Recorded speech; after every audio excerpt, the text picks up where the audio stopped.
एकदा एका वैज्ञानिकाने एका कीटकाला पकडले आणि त्याला आपली आवाज ऐकून उडी मारायला शिकवले.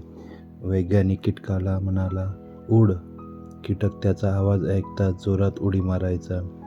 तो वैज्ञानिक होता, त्यामुळे त्याने प्रयोग करायचे ठरवले. त्याने कीटकाची उडी यावर प्रयोग केला. वैज्ञानिकाने त्याचा एक पाय तोडला आणि म्हणाला, "उड."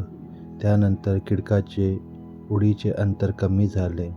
मग वैज्ञानिकाने त्याचा दुसरा पाय तोडला आणि पुन्हा म्हणाला, "उड." त्यानंतर कीटकाची उडी आणखी कमी झाली. आता त्याचा तिसरा पाय तुटला. उडीचे अंतर आणखी कमी झाले.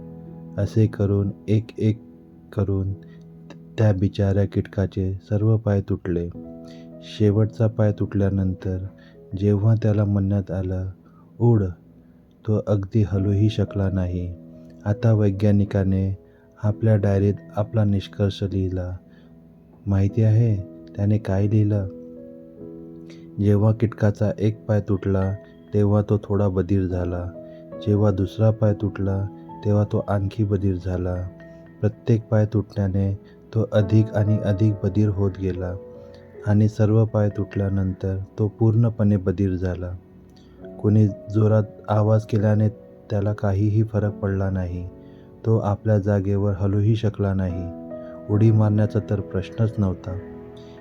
ही गोष्ट ऐकून सगळ्यांना असं वाटतंय ना, की हा वैज्ञानिक इतका मूर्ख होता, की इतकी सोपी गोष्ट त्याला समजली नाही. किंवा काही लोक विचारत असतील की हे तर कोणत्याही लहान मुलालाही कळेल, की कीटकाची उडी त्याच्या पाय तुटल्यामुळे कमी होत होती. त्याला बधीरपणा आलेला नव्हता. पण मित्रांनो, आपण सगळे जीवनात अनेकदा असंच मूर्ख बनतो. जीवनात अनेकदा अशा घटना घडतात, ज्या एकत्र येतात, पण त्यांचा एकमेकाशी काहीही संबंध नसतो. तरीही आपल्याला असं वाटतं की त्यात खोल काहीतरी जोड आहे. कधी-कधी दिसणं काही वेगळं असतं, समजणं काही वेगळं आणि प्रत्यक्षात घडणं काही वेगळंच असतं. म्हणून जर आयुष्यात पश्चाताप करायचा नसेल, तर जीवनात घाईघाई निर्णय घेऊ नका. नेहमी समजूतदारपणाचा वापर करा, सावध राहा आणि परिणामाचा विचार करूनच निर्णय घ्या.